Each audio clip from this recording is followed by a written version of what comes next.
இப்போ chicken burger பண்ண போகிறோம். அதுக்காக சிக்கன்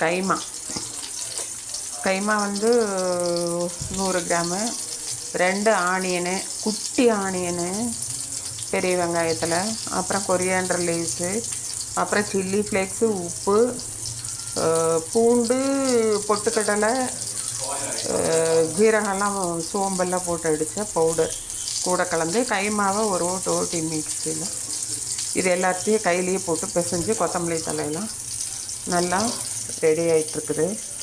இப்போ வந்து அதை திருப்பி போடணும்.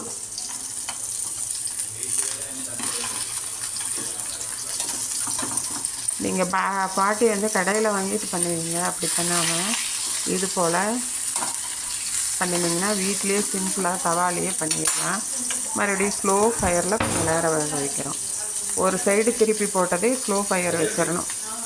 அப்புறம் இங்கே இருக்கிற ஆயிலெலாம் கொஞ்சம் அப்ளை பண்ணி 2 பக்கம் ஈவன் வேகிற மாதிரி விடணும். வெந்து எடுத்த பிறகு